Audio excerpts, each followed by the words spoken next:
Madaling araw. Umuulan. Yung tipo ng ulan na parang may pinupunasan sa mundo para burahin ang mga detalye. Sa labas, lahat nagiging pare-pareho. Kalsada, ilaw, anino. Tapos yung pakiramdam na parang may mali pero hindi mo ma-pinpoint. May mga gabi talaga na harmless lang dapat. Staycation, pagkain, konting lakad, tapos tulog. Pero minsan, may mga lugar na hindi mo alam kung lugar ba talaga o parang pahinalang na biglang nagbukas sa maling libro.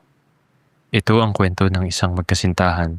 Staycation sa isang kondo malapit sa Mega Mall. Normal. Ordinary. Until biglang umulan. Love, ang lakas ng ulan. Hindi tayo makakalabas. Wait lang, sandali lang to. Bababa tayo pag humina. Sinilip nila yung bintana. Basa ang mga ilaw sa kalsada, parang nagduduplicate sa puddles.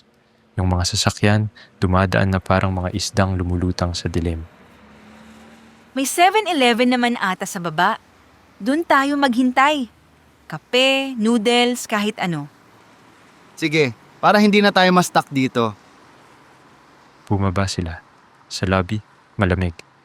Yung aircon parang humihigop ng ingay, kaya bawat hakbang parang mas malakas kaysa dapat. Paglabas nila, sinalubong sila ng amoy ng ulan at basang semento.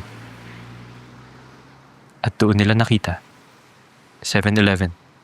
Hindi yung malabo, hindi yung baka signage lang. Hindi. As in, complete. Bright green, orange, red. Bukas na bukas. May ilaw sa loob. May shelves. May customers na kumikilos. Normal, na parang wala namang weird sa mundong to.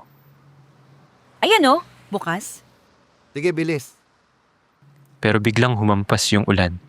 Yung tipo na parang may nagbuhos ng timba mula sa langit. Nataranta sila.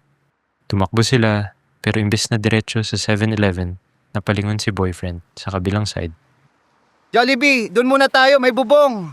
Ha? Pero 7-Eleven nga. Sandali lang, mas malapit. Tapos tawid na lang. Tumakbo sila, basang-basa.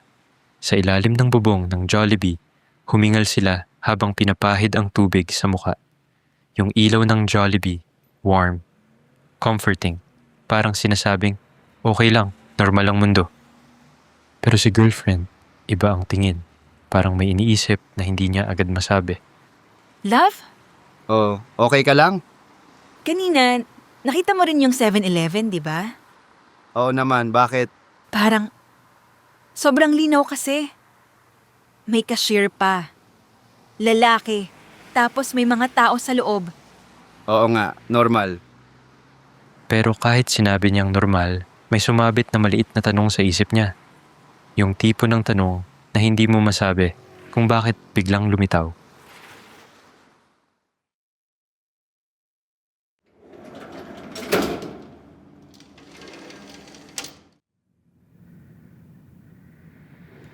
Pag-akyat nila sa unit, tahimik si girlfriend. Yung katahimikan na mas maingay kaysa sa ulan. Pagpasok, nagbihis sila ng tuyo. Nagpatakbo ng tuwalya. Umupo. At doon, biglang nagsalita si girlfriend, mahina. Pwede mo ba i-check sa Google Maps?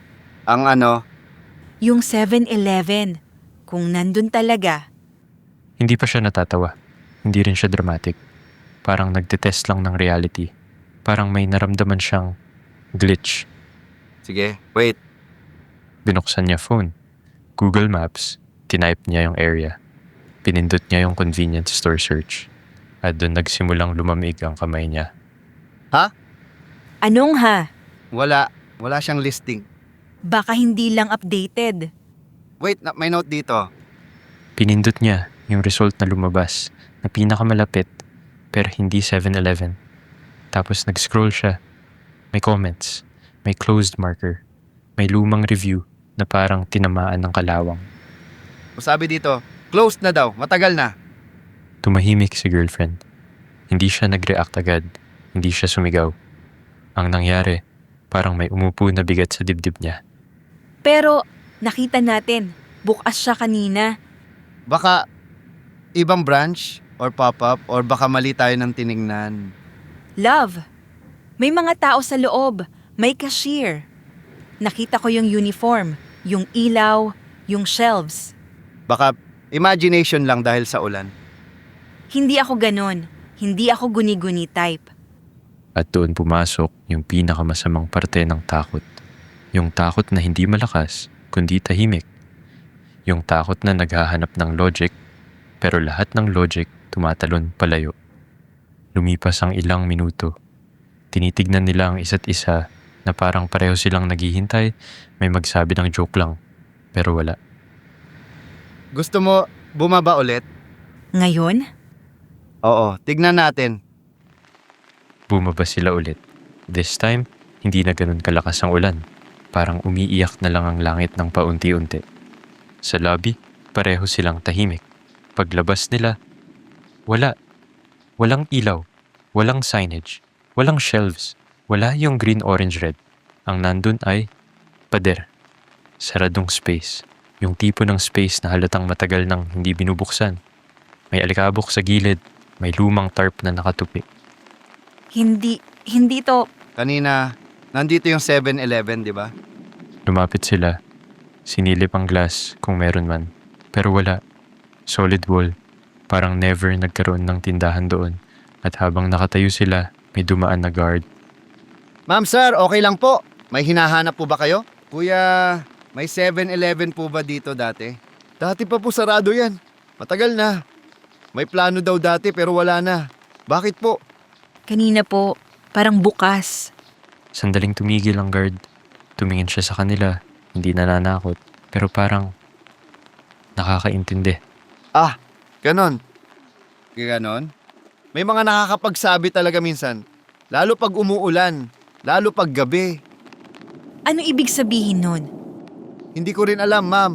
Pero ang payo ko, sir, ma'am, pag may nakita kayong bukas na parang hindi tugma sa paligid, huwag na po kayong pumasok. Bakit? Kasi minsan, hindi kayo ang customer. Tumayo ang balahibo ni girlfriend. Si boyfriend tumawa sana, pero hindi lumabas yung tawa. Kasi yung guard hindi nagbibiro. Yung mukha niya, seryoso, pagod, parang may narinig na siyang ganyan dati. Umakyat sila. Sa elevator, walang nagsalita. Tanging tunog ng humihingang metal. Sa unit, sinara nila ang pinto. At sabay nilang na-realize. Kung pumasok sila kanina, ano kaya ang nasa loob? Maraming horror ang may multo na sumisigaw o aninong tumatakbo. Pero ang pinaka-creepy minsan, yung bagay na normal, yung convenience store, yung ilaw, yung cashier, yung mga taong namimili, at ang tanong, kung hindi na siya dapat nandun, sino yung mga taong nakita nila sa loob? Gabi na. Nakatulog si girlfriend ng maaga, pero si boyfriend hindi makatulog. Binuksan niya ulit ang maps. Naghanap pa siya ng lumang photos, street view, kahit ano. May evidence na sarado nga. Matagal na. May mga lumang comment pa tungkol sa bakante na space at hindi na tinuloy. Pero may isang detail na ayaw mawala sa isip niya. Yung cashier, lalaki. Nakatayo, nakatingin. Hindi siya sure kung imagination lang.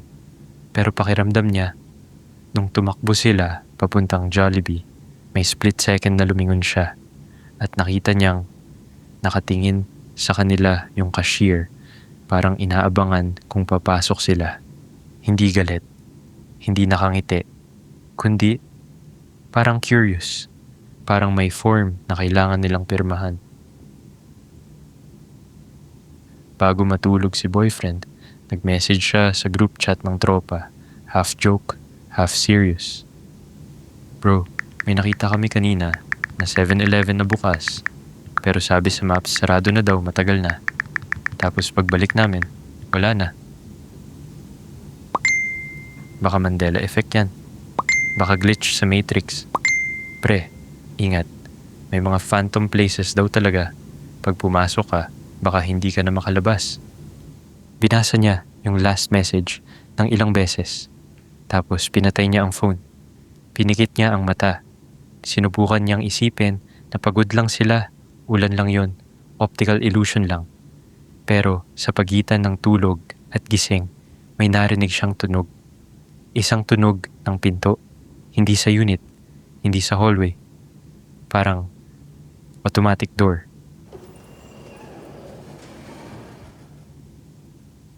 Pagmulat niya, tahimik. Pero ang dibdib niya, parang may nakapatong na malamig na kamay. Kinabukasan, hindi na nila pinag-usapan masyado. Parang may silent agreement silang wag nang hukayan kasi baka may sumagot. Love, huwag na nating balikan. Oo. Wala naman tayong nakuha. Yun nga, wala tayong nakuha. Pero parang may gustong kumuha. Minsan, hindi multo ang humahabol sa'yo. Minsan lugar, isang lugar na bukas lang kapag umuulan. Isang lugar na nag-aanyaya na parang normal, pero hindi tugma sa mundo. At kung sakaling makita mo rin siya, yung tindahang dapat sarado, yung ilaw na dapat patay, yung cashier na nakatingin, tandaan mo to, hindi lahat ng bukas para sa'yo.